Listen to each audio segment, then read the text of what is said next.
cámaras de vigilancia ofrecieron las imágenes delirantes de una monja recibiendo armas y dólares. Fueron una fuente inagotable de prueba. Se escondían los mensajes del plan Limpiar Todo, que involucraba a la propia Cristina Kirchner. En los mensajes se lee: José, atendeme un minuto. Lázaro, gracias. Es para coordinar con lo que me dijo la señora. La señora es Cristina. Hay que limpiar todo, dice López. En las conversaciones, la entonces presidente, la señora, es la que debe ver, decidir, coordinar y, en definitiva, dar el ok para todo, en especial los pagos. Es la jefa. Pero ya es un hecho, Cristina va presa. El debido proceso ha sido salvaguardado y la recurrente ha obtenido una sentencia fundada en ley.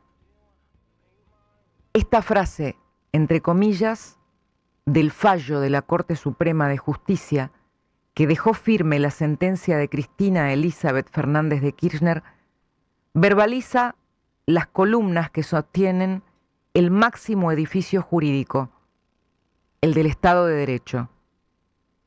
Un justo proceso basado en la ley que nos iguala. Los ministros de una corte asediada por más de una década llegaron a la decisión dramática en medio de presiones cruzadas y un clima intimidante, casi extorsivo, de los partidarios de la ahora condenada. Los sentimientos son contradictorios, porque se hizo justicia, pero queda al descubierto la tragedia nacional de la corrupción que tanto daño le hizo al país. ¿Será acaso espacio por fin para la expiación? Esta sentencia firme marca un antes y un después. Es el nunca más de la corrupción. El valiente fiscal Diego Luciani interpeló con el dilema acuciante de nuestro tiempo en una dicotomía existencial y en un alegato tampoco exento de amenazas, presiones y lapidaria soledad. Lo hizo cuando afirmó: señores jueces, ¿es corrupción o justicia?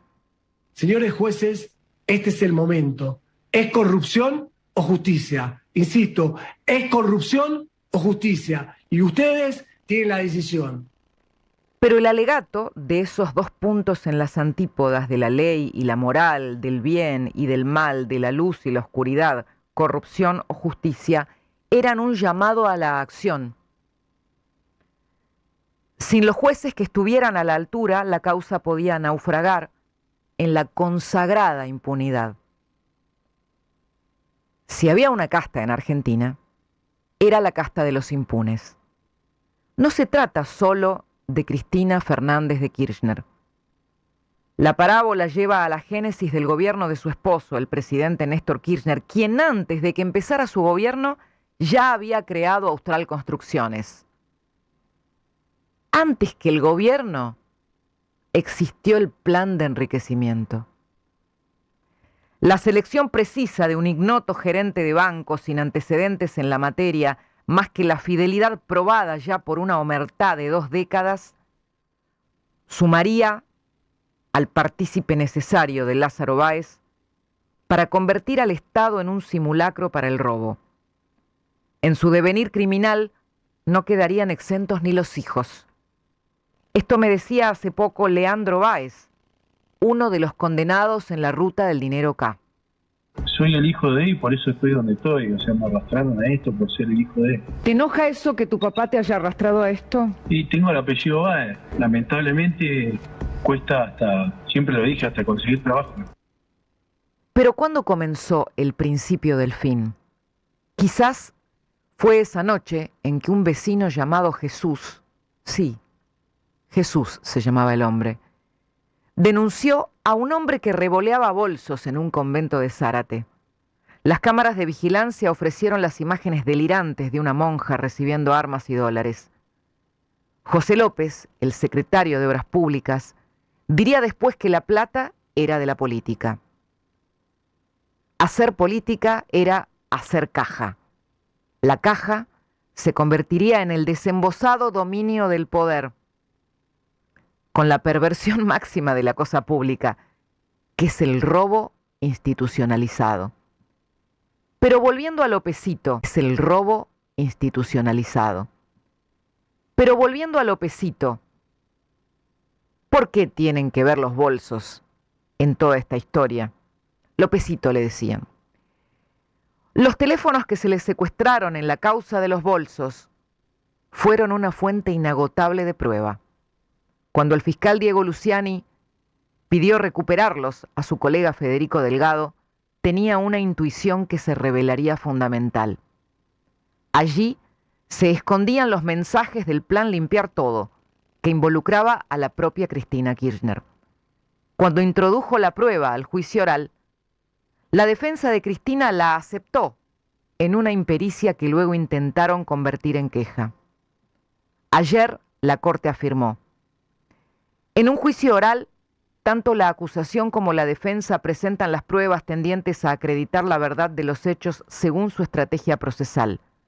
En virtud de dicha actividad probatoria, pueden hallarse en el juicio circunstancias no tenidas originalmente en cuenta que permiten acreditar o contextualizar los hechos objeto del juicio oral, sin que ello suponga alterar la acusación ni, por ende, violar el derecho de defensa de los imputados. La recurrente no ha acreditado, entonces, que se hubiera modificado la base fáctica del juicio y, por ello, vulnerado el principio de congruencia. Mucho menos técnicos. En los mensajes se lee: José, atendeme un minuto. Lázaro, gracias. Es para coordinar con lo que me dijo la señora. La señora es Cristina. José López no solo era el nexo entre ella y Lázaro Báez o el presidente de Austral Construcciones, cuando desesperados porque terminaba el gobierno de ella, querían asegurar los últimos pagos de dinero y también el encubrimiento. Hay que limpiar todo, dice López. En las conversaciones, la entonces presidente, la señora, es la que debe ver, decidir, coordinar y, en definitiva, dar el ok para todo, en especial los pagos. Es la jefa. Así, el episodio de los bolsos se convirtió en uno de los hilos de Ariadna para salir del laberinto perfectamente diseñado por los corruptos, a imagen y semejanza de Santa Cruz, la Matrix de un modelo que los Kirchner buscaron extender a todo el territorio nacional. Pero requería de una condición indispensable: someter a la justicia, ponerla de rodillas. Eso explica todo el asedio al Poder Judicial que finalmente no lograron, vaya si lo intentaron.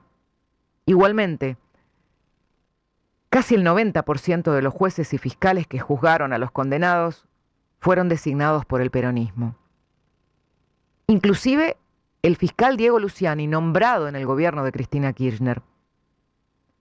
Hasta último momento, Cristina quiso destituir a los actuales jueces supremos y conformar una nueva corte que le garantizara zafar. Hace pocas semanas, apenas comenzaban a tratarse los sugerentes proyectos de ampliación del tribunal, y el senador José Mayans pedía en el recinto destituir a los 3 ministros del máximo tribunal. A esa altura ya era un pedido desesperado, como el anuncio repentino de la candidatura de Cristina, que terminó de acelerar los tiempos. ¿Va a ser candidata? Sí, pero ya lo había dicho inclusive en varias reuniones. ¿Candidata a dónde? En la tercera sección electoral, tal cual se dijo. ¿Alguien concibe que si al peronismo no le va bien en septiembre, en las provinciales, en lo que es el bastión del peronismo, nos puede ir bien en octubre? Pero además, ¿alguien pensó que si nos va mal en septiembre, esto puede irradiar no solamente a las elecciones bonaerenses en octubre, a todo el país? Acaba de ordenar la justicia ahora, agrego esta información urgente a mi relato del comentario, la detención inmediata de Lázaro Báez. Acaba de ordenarla la justicia. Vuelvo.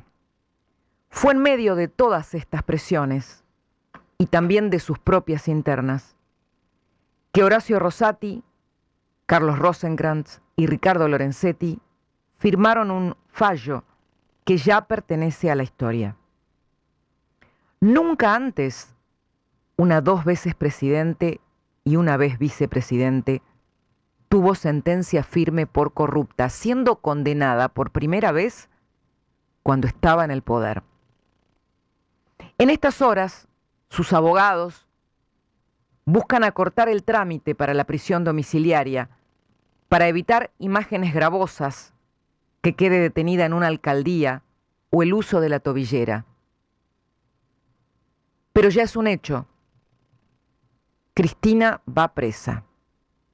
El juez Jorge Gorini, del Tribunal Oral Federal 2, encargado de la ejecución de la pena, pidió a la ministra Bullrich un lugar de detención que considere con condiciones especiales de custodia de quien fuera presidente, también por su edad y también por el antecedente del atentado contra su vida. Cuando hablamos de un delito o hablamos de justicia, hablamos también de víctimas y del derecho de las víctimas a recibir justicia. ¿Quiénes son las víctimas de la corrupción, del caso Vialidad y todos los que se desprenden de esta defraudación? Todos los argentinos son las víctimas, incluso los que votaron por Cristina Kirchner. En sus gobiernos se probó incluso cómo la corrupción mata en la tragedia de Once. ¿Cuánta tolerancia tuvo nuestra sociedad ante la corrupción masiva? Hay que decir, para ser justos, que hubo marchas multitudinarias, algunas durante el máximo poder de Cristina Kirchner, pero también hubo elecciones donde las sospechas y las investigaciones no fueron un impedimento para que millones de argentinos volvieran a votarla. También es cierto que hoy, con el agotamiento del modelo populista por el propio peso del empobrecimiento y una costosa cuenta a pagar para toda la sociedad, la corrupción sigue en el podio de las preocupaciones en casi todas las encuestas. El tiempo en que esta investigación se abrió camino supera el del promedio de las causas por corrupción, que es de 14 años. Y la lentitud de los procesos hasta hoy había sido garantía de impunidad, de que la laxitud que ofrecía el paso sinuoso del proceso también extinguía para siempre la justicia. Eso es lo que acaba de cambiar para siempre en Argentina, dejando un precedente que sirve de mojón y de advertencia para cualquiera que desde lo más alto del poder, no importa su signo político, ose meter la mano en la lata. No hubiera sido posible este largo camino sin el coraje de los denunciantes, empezando por Elisa Carrió, pero también Paula Oliveto, Mariana Zubik, Patricia Bullrich, Javier Iguacel, Jorge Lanata y tantos otros periodistas que investigaron incansablemente a pesar del escarnio público. Como dije hace unos días, cuando quedaba firme la ruta del dinero K, Jorge Lanata tenía razón. A ver, lo que yo quiero decirles es lo siguiente. Había bóvedas, había bolsos con euros, había estancias, había evasiones millonarias, eran socios.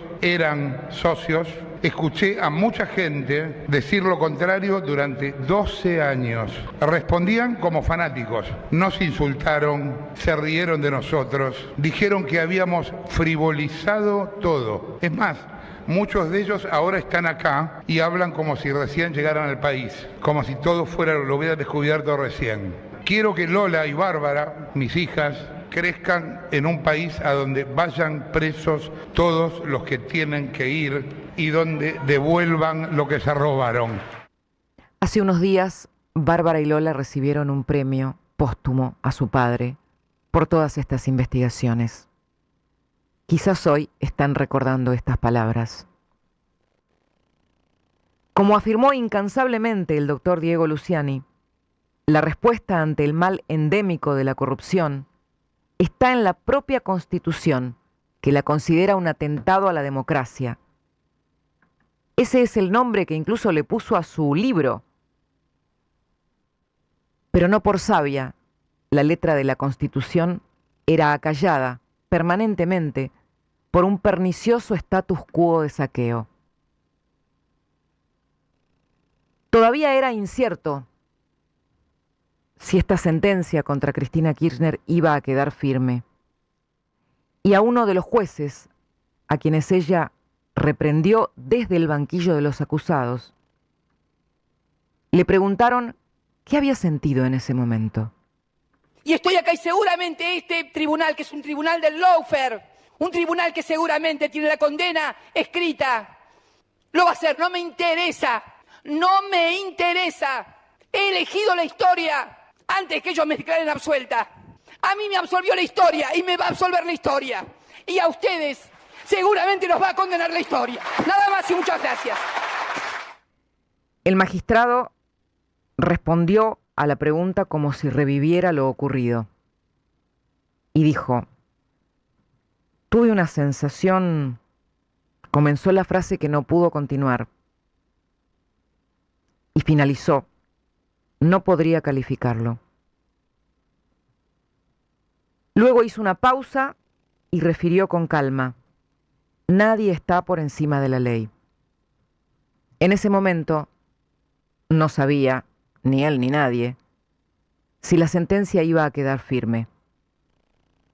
Pero esa había sido su convicción. Ese mantra es abstracto hasta que el más poderoso deja de ser intocable. Pero es necesario que anide en la convicción de los hombres de ley, en su total soledad, como algo superior a sí mismos e incluso de sus justificados temores. La República descansa en ese lugar de la conciencia, incluso en una justicia imperfecta. Los nombres de los siguientes jueces y fiscales quedarán escritos en la historia de la República.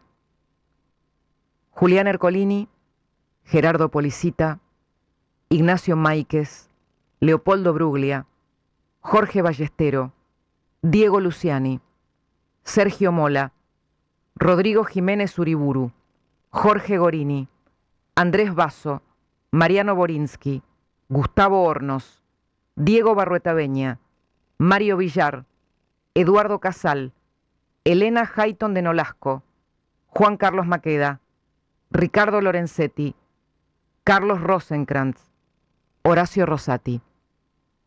Saber lo que decís y cómo lo decís. Cristina sin vueltas.